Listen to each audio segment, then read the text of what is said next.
তেল প্রথমে গরম করে নিতে হবে। তেল দিয়ে দেব জিরে। আস্ত জিরেটা একটু ভেজে নিয়ে রসুন কুচি দিয়ে দিতে হবে। রসুনটা থেতো করে নিলে বেশি ভালো হয়। এবার অল্প একটু পেঁয়াজ দিয়ে একটু বেরেস্তা করে নিব, আর সাথে দেব কিছু গরম মশলা। গরম মশলাগুলো একটু ফ্রাই করে নিয়ে দিয়ে দেব পেঁয়াজ আর কাঁচামরিচ। কাঁচামরিচটাকে একদম কুচি কুচি করে কেটে নিয়েছি, আর পেঁয়াজটাকেও সেমভাবে। এবার অল্প একটু পানি দিয়ে 1 টিস্পুনের মতো আদা রসুনের পেস্ট দিয়ে দেব। সাথে দিয়ে দেব সিক্রেট মশলা 1.5 চামচের মতো, আর দিয়ে দেব স্বাদ মতো লবণ। আমার বানানো সিক্রেট মশলার ভিডিও লিঙ্কটা অবশ্যই এই ভিডিও ডেসক্রিপশনে পেয়ে যাবেন। মশলাটা ভালো মতো কষিয়ে নিয়ে এখানে আমি চিকেন দিয়ে দেবো। এখানে কিন্তু আমি আস্ত একটা দেশি মুরগি নিয়েছি, আর দেশি মুরগিটা কিন্তু সাইজে একটু ছোট ছিল, সো এটা রান্না করতে বেশি একটা সময় লাগবে। এবার চিকেন মশলার সাথে ভালো করে কষিয়ে নিতে হবে। ইভেন চিকেন থেকে যে পানিটা উঠে আসবে সেই এক্সট্রা পানিটাও শুকিয়ে নিতে হবে। এবার আমি ঢেকে দেব। ঢেকে দিয়ে চিকেন থেকে বেরিয়ে যাওয়া পানির সাথে ভালো করে একটু কষিয়ে নেব। এবার চিকেনটা ভালো করে কষিয়ে নিয়ে এখানে জল অ্যাড করে দেব।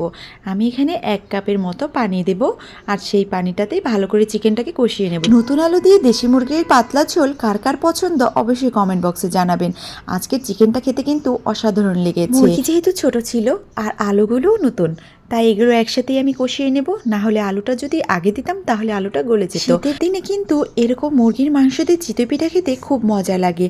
তো আমার চ্যানেলে দেখবেন অনেক রকমের চিতই পিঠার রেসিপি আছে, যেগুলো আপনাদের জন্য অনেক হেল্পফুল হবে। সো যদি ভালো লাগে একবার পেজটাকে ঘুরে দেখবেন বা আমার ইউটিউব চ্যানেলটাকে ঘুরে দেখবেন, তাহলে বিভিন্ন রকমের রেসিপি পেয়ে যাবেন। পারফেক্টভাবে চিতই পিঠাও বানাতে পারবেন। কথা বলতে বলতে চিকেন কষানো হয়ে গেছে। এবার উপরে তেল চলে এসেছে। এখন আমি এখানে ঝোলের পানিটা অ্যাড করে দেব। আর অবশ্যই ঝোলের পানিটা যতটুকু রাখবেন ঝোল, তার থেকে কিছুটা পরিমাণে বেশি দেবেন, কেননা এটা একটু শুকিয়ে যাবে। আর যেহেতু আলু দেওয়া হয়েছে, আলুটাও কিছুটা পানি টেনে নেবে। এবার অন্য একটি চুলাতে আমি জিরা ভেজে নেব। আস্ত জিরা ভেজে নিয়ে একটু গুঁড়ো করে দেব। তারপর চিকেনটা হয়ে গেলে সেখানে আমি আস্ত জিরে গুঁড়োটা দিয়ে দেব।